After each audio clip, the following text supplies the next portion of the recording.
Bismillahirrahmanirrahim.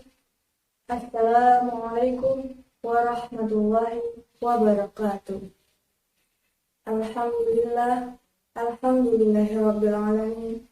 Wassalatu wassalamu ala asyrofil anbiya'i wal mursalin wa maulana Muhammadin wa ala alihi wa sahbihi ajma'in. Amma ba'd. Di sini saya akan membawakan kultum singkat dengan tema memaknai Ramadan dengan sebaik-baiknya. Masyarul muslimin wal muslimat rahimakumullah. Berpuasa dalam pengertian agama bukan hanya sekedar meninggalkan makan dan minum dari terbit fajar hingga terbenamnya matahari. Tetapi berpuasa pada hakikatnya ialah suatu ibadah yang kita tunaikan agar dapat meninggalkan perbuatan-perbuatan yang mungkar. Pengertian puasa dari yang kedua ini yaitu meninggalkan perbuatan-perbuatan yang mungkar dapat kita pahami dari sebuah riwayat yang disampaikan oleh Imam Bukhari dari Abu Hurairah radhiyallahu anhu. Ia berkata, Rasulullah sallallahu alaihi wasallam bersabda, "Man lam yada' qaula dzur wal 'amala bihi falaysallahi hajatun fi ayyada ta'ama wa syaraba." Barang siapa tidak meninggalkan perkataan dusta dan ia mengamalkannya, maka Allah tidak butuh terhadap sikapnya meninggalkan makan dan minum. Hadis riwayat Bukhari. Hadis ini memberikan tuntunan pada kita bahwa berpuasa tidak cukup hanya meninggalkan makan dan minum. Tidak cukup hanya meninggalkan perbuatan-perbuatan yang secara fikih dapat membatalkan puasa kita. Tetapi juga harus meninggalkan perbuatan-perbuatan mungkar, perbuatan-perbuatan dosa. Secara fikih, berkata dusta dan berbuat mungkar mungkin tidak membatalkan puasa kita.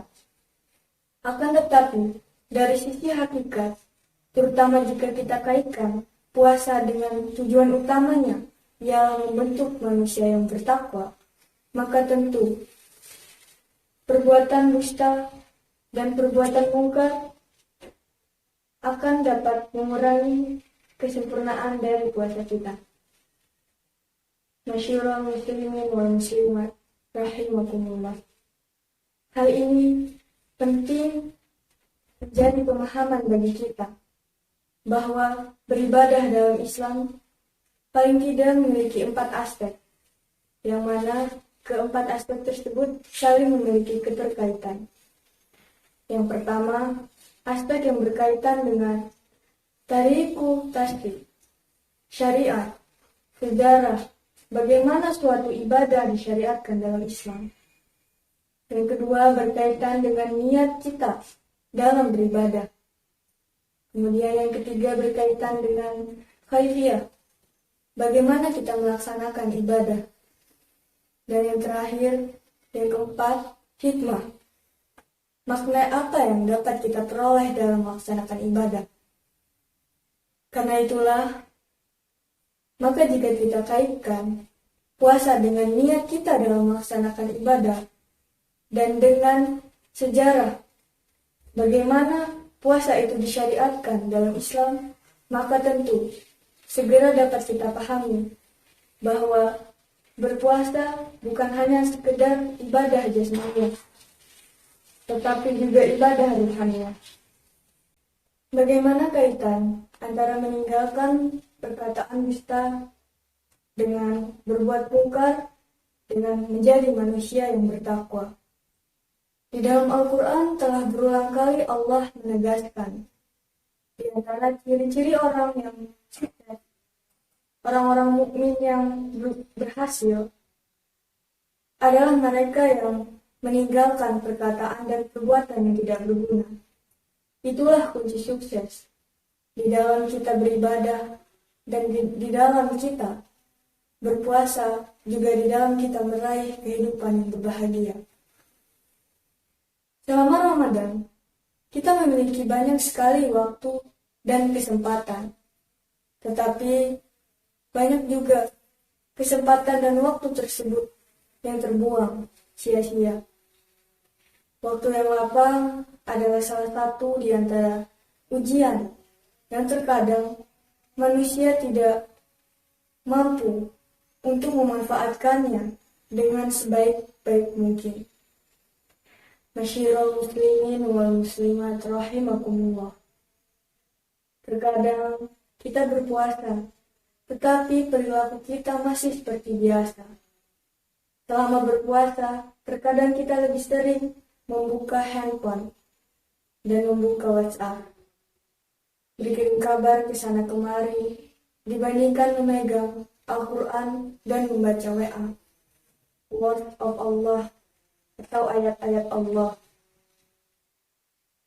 Terkadang tanpa kita sadari, kita melakukan ghibah melalui sosial media yang kita miliki. Kita menggunjing, bahkan terkadang kita mengumpat, dan terkadang kita menyebar kebencian. Ini juga termasuk al-zur, ini juga termasuk Allah, perkataan yang dusta dan perbuatan yang tidak berguna. Jika hal demikian yang kita lakukan, maka tentu puasa kita akan menjadi sia-sia belaka.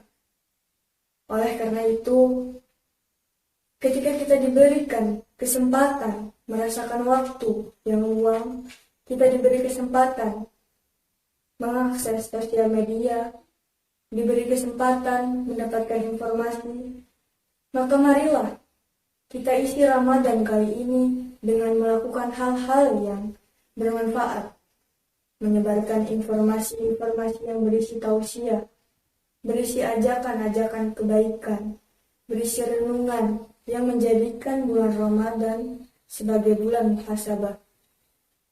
Amalia seperti ini mungkin terlihat sederhana, tetapi nilainya sungguh luar biasa.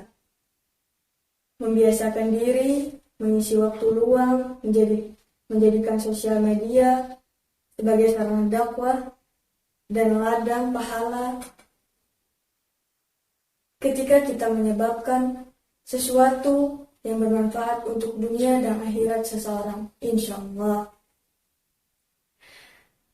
Amal Asim Jamal dan Harvey McKinnon di dalam bukunya The Power of Giving, dia menyebutkan bahwa di antara sedekah yang bisa diberikan oleh seorang muslim kepada saudaranya adalah sedekah berupa tausiah, sedekah berupa nasihat-nasihat. Dan di dalam hadis Nabi juga disebutkan, ad-diyanu nasihat. Beragama itu adalah memberikan nasihat. Dengan demikian, hendaknya pada Ramadan kali ini kita dapat memanfaatkan dengan sebaik-baik mungkin. Kita memperbanyak amal soleh dan meninggalkan perbuatan-perbuatan yang dapat mengurangi kesempurnaan dari puasa kita. Demikian yang dapat saya sampaikan. Billahi fisabilil haq, wastabiqul khairat. Wassalamualaikum warahmatullahi wabarakatuh. Ramadan